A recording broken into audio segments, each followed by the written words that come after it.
project limits are from the W&OD trail to approximately the end of the town limits. Within that 1 mile length, there's existing concrete sidewalk, but most of it is existing asphalt trail. The problem with the existing asphalt trail is that it's an uneven surface. Some places it's too narrow, it has ruts in it and so forth. What the town is trying to do towards making a more walkable community is to replace that existing asphalt trail with a concrete sidewalk. The typical section that is proposed for this project is a 5-foot concrete sidewalk separated from the existing curb by a 2 or 2.5 foot grassed utility strip. That has the advantage that it gives us a small buffer between people using the sidewalk and the street, and it's also within that 2 or 2.5 foot strip we have a place to locate existing utilities, water meters, and mailboxes, and that's where the mailboxes can be placed without impeding the sidewalk. The project is also going to provide Americans with Disability Act ramps to provide ADA access for people with mobility issues and improving the crossings. And I think some of the intersections actually have a really large turning radius, so we're going to try to narrow some of those turning radii to make for a tighter intersection which favors the pedestrian more so than the cars. It's sort of a way of traffic calming.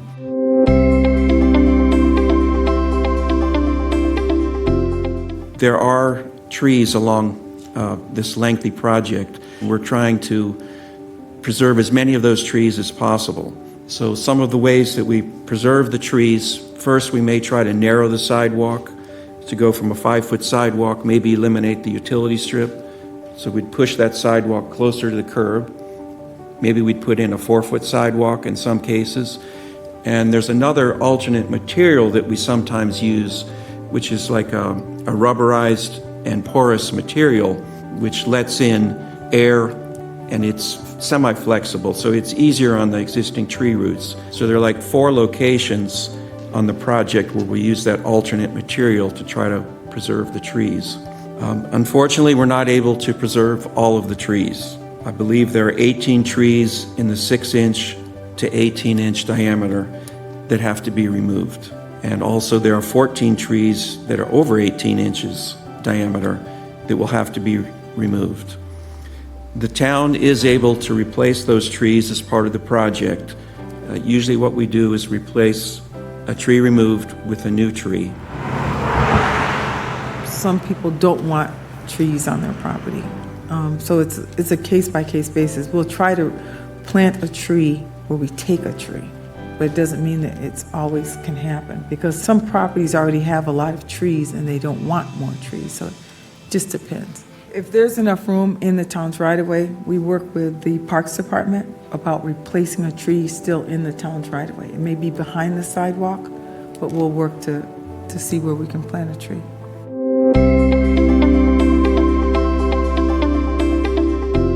We have design plans that we've developed.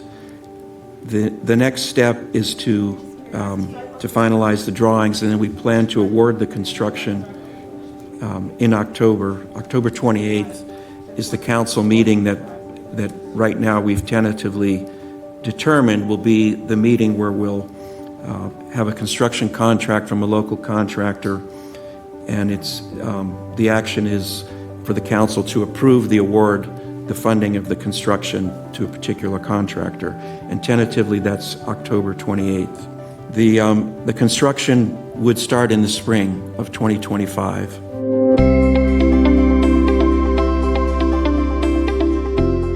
Hi, so it looks like about 7 of the trees are in our yard, so about 20% of the trees that you're taking out. I know we can talk about it in a little bit. The plans that you're sharing tonight, are those final, or is there still flexibility to look at where there might be space to save some of those and employ the tactics you mentioned, shortening the sidewalking cases, using other materials, et cetera? We've developed this set of drawings working with a local design engineer, and we've also involved a arborist, project arborist. So we've tried to mitigate the impact on the trees as much as we can. If you have concern about specific trees, you mentioned that there are quite a few trees along your property. I would suggest that you make an appointment with us, and we'll come out and review the plans while we're looking at your property, and we can maybe even bring the project arborist to explain things. They give us guidance, the impact to the roots of the tree, does it make sense to have the tree remain or not? The proximity of the tree to where the sidewalk's going to go, it may mean that it really needs to come down. The safety, I don't know how big these trees are that we're referring to, but they give us a lot of guidance. And if we can go around, we will. But if trees are not taken down with this project, if you say, I just don't want these trees taken down, and they remain, and we still have to put the project sidewalk in, it's just that the responsibility of the removing the tree would fall on the homeowner after this project is complete. Typically, for a given block, how long will you have people, construction equipment, everything in a block, and how long could we expect to have our driveway or lose access to our driveway during a typical project? So typically, when a driveway apron is taken out, we tell the homeowners it's going to be 3 to 5 days before you can pull into your driveway. Because, they have to excavate, they have to set up, they pour it, and then the concrete has to harden. So we ask the homeowners that, it's between 3 to 5 days. I push more for the 5-day than the 3-day. I mean, if there's some kind of sense of urgency, I'll try to shoot for the 3-day. But I want the concrete to harden before vehicles travel over it, and I don't want it to break. As far as equipment in front of your house, it's just going to depend on the length of the project. These contractors that we have under a contract now, they're pretty good about efficiency, excavating and setting up and pouring and coming back and doing the grading. So I really can't answer how long somebody's going to be in front of your house, but I can tell you about the driveway aprons. As regards fences, our fence runs right up against the asphalt all the way across the front of the property. And based on the drawing I'm seeing, it looks as if it's gone. Do you replace the fence with new, or how does that work?